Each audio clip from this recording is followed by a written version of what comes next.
I bring you greetings from Bison Hill. Well, we've come to the end of a term, and it's been strange, yes, but I believe it's been a strong semester for us all.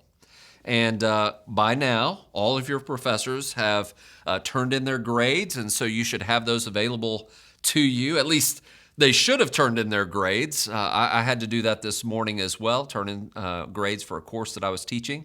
And so that should be available to you. Keep your eyes out for that. And I also want to say that we look forward to welcome you back here in the fall of 2020. We know that it's not going to look exactly the same because we're attending to state and local and federal guidelines. We're looking at the CDC for clear guidance from them and direction from them on what are good policies and procedures and protocols. In fact, we've instituted here a return to campus task force that's going to make sure that you and I have a safe and healthy campus learning experience when we come back in the fall of 2020. So that's the fall of 2020. But what about the summer? What are you going to be doing this summer? Well, some of you no doubt are going to be doing online classes that we're offering here at OBU. And if you're interested in that, my encouragement would be definitely pursue that. Look what we have available, see if it fits in your degree plan, and go after it. Take those courses over the summer. Some of you are going to be working. But here is what I'd like for us all to consider together. Over the summer, regardless of what you're doing, I want to pose a question to all of us. What kind of person do you want to be? See, one of the great distinctives of the Christian liberal arts tradition is we're able to think deeply about questions of ultimate value. Yes, OBU will prepare you to get a job. We have a 99% placement rate for our last graduating class. So we'll help you get a job and we'll help you get a career. There's no question about that. But one of the big distinctives about the Christian liberal arts tradition is it enables us to ask the most ultimate and abiding questions of our day about what it means to be a human being, what it means to live well, indeed, what it means to die well. What does it mean to have a life worth living? And here's my question for all of us over the summer. What kind of person do you want to be? And the reason that's important, ladies and gentlemen, is because all the studies show us that over your life and mine, we're going to change careers a number of times. So if we're banking our lives on a career, we might be building on shifting sand. But the Christian liberal arts tradition reminds us to ask ultimate questions.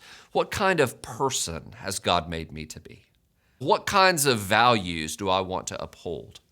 What has ultimate value in life? And what kind of ways do I want to live as a human being in this world?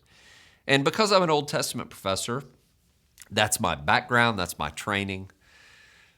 There's a text that comes back to me, almost haunts me again and again and again when I ask this question, what kind of person do I want to be? It's from the book of Micah. It's in chapter 6, verse 8, very famous verse. And this passage is from the 8th century in Israel and Judah. And in the 8th century, the great powers of the world were Egypt in the south and Assyria in the north. And here is little Israel and Judah, and they're sitting between these great powers, the hammer of Assyria and the anvil of Egypt, and they're caught in the middle. And so this question of how do they want to live their lives, they might be seduced to align themselves with Assyria, or they might be swayed to align themselves with Egypt and go the way of Egypt and go the way of Assyria and conform their life to this culture or that culture. And in this context, God speaks through the prophet and says, what kind of life brings value? What kind of life is worth living? What does God require of us? And it's in this passage, God helps us see a portrait of a life worth living. And this is what he says. The Lord declares to you, O man, what is good. I love that. What is good and what the Lord requires from you. And this is what God requires: to do justice, to love mercy, and to walk humbly with your God. Isn't that beautiful? To do justice, that is, to relate in justice with one another.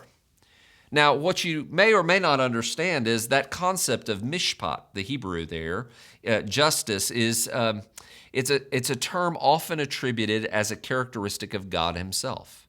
So if you want to know what justice is, you look to the God of justice.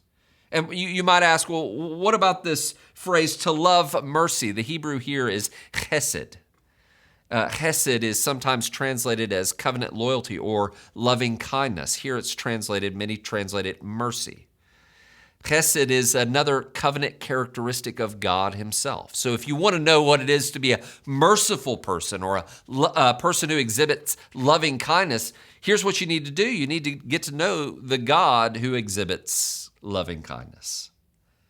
And then to walk humbly with your God. Why is that phrase so important? Because if we want to be a people of justice, justice in our world, justice in our communities, we need to get to know the God of justice. If we want to be a people of mercy, we must get to know the God of mercy. And that's why in this last phrase, to walk humbly with your God. Humble people don't pretend like we have it all together.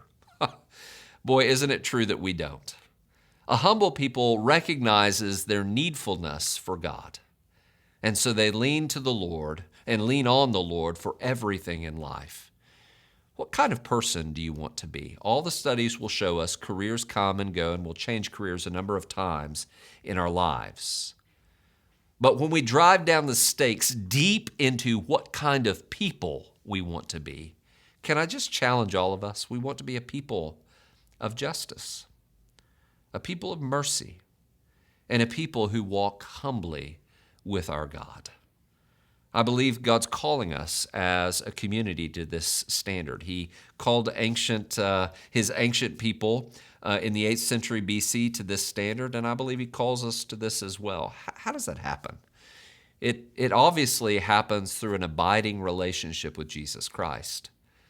But as we look out in the summer and we think about coming back in the fall, I want to challenge you. Be a person of justice. Get to know the Lord of justice. Be a person of mercy. Look at the acts of mercy that God has demonstrated in Christ. And listen, together, let us walk humbly with our God. I cannot wait to welcome you back on Bison Hill in the fall.